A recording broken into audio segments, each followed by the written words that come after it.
नमस्कार छात्र छात्राओं। आज हम कक्षा 12वीं विषय इतिहास का अध्याय पहला हड़प्पा सभ्यता ईंट मनके एवं अस्थियों के बारे में अध्ययन करेंगे। ईंट मनके तथा अस्थियां जो कि सिंधु सभ्यता के उत्खनन में प्राप्त अवशेष हमें हुए थे, जिनमें थे ईंट मनके तथा अस्थियां, उनका अध्ययन हम आपकी इतिहास विषय का पहला अध्याय इसमें करने जा रहे हैं। सबसे पहले तो सिंधु सभ्यता थी क्या और इसके अन्य नाम, इसका उत्खनन किन लोगों ने करवाया, कब करवाया, उसके बारे में थोड़ी जानकारी प्राप्त करते हैं या उसके बारे में हम पढ़ते हैं। जैसा कि सिंधु सभ्यता है, ये विश्व की अन्य सभ्यताएं जो प्राचीन सभ्यताएं थी, मेसोपोटामिया की सभ्यताएं, मिस्र की सभ्यताएं, इन सभ्यताओं से भी अधिक प्राचीन सभ्यता हमारी जो सिंधु सभ्यता है ये थी। इसका उत्खनन 1921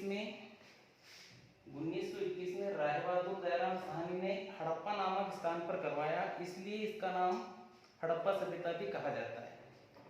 1921 में राय बहादुर दयाराम साहनी ने सर्वप्रथम हड़प्पा नामक स्थान पर इस सभ्यता का उत्खनन करवाया था, इसलिए इसको हड़प्पा सभ्यता भी कहा जाता है। दूसरी बात, 1922 ईस्वी में राखलदास बनर्जी ने मोहनजोदड़ो नामक स्थान पर उत्खनन का कार्य करवाया और वहां से अवशेष प्राप्त किए। 1921 हो गया अपने हड़प्पा नामक स्थान का उत्खनन। उसके बाद में 1922 में राखलदास बनर्जी ने मोहनजोदड़ो में उत्खनन करवाया था, जो कि वर्तमान पाकिस्तान में स्थित है।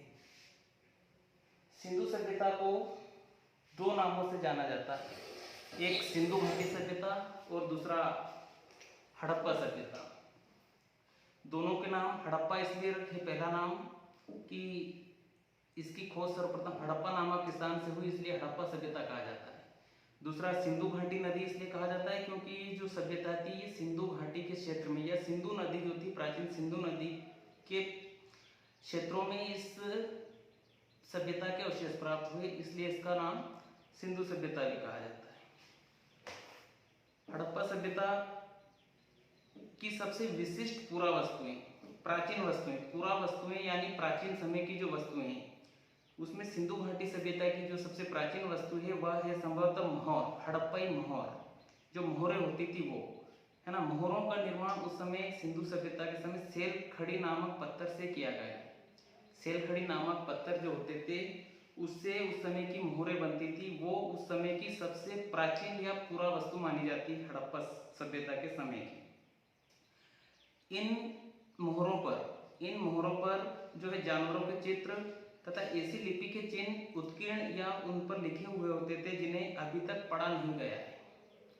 सेलखड़ी नामक पत्थर पर मोहरें बने हुई थी, पत्थर की जो मोहरें थी उन पर जानवरों एवं ऐसी लिपियों से उन पर चित्र अंकित किए गए थे जो अभी तक उन्हें पढ़ा नहीं गया है। फिर भी हमें इस क्षेत्र में प्राचीन काल में बसे लोगों के जीवन के विषय में इन मोहरों से जानकारी प्राप्त होती है। सिंधु घाटी सभ्यता जो थी वो 1921 में से पहले आर्यों की वैदिक सभ्यता थी, किंतु सिंधु सभ्यता की खोज ने इस धारणा को भी असत्य प्रमाणित कर दिया था, क्योंकि आर्य सिंधु घाटी सभ्यता से पहले नहीं बाद में आए थे। यहाँ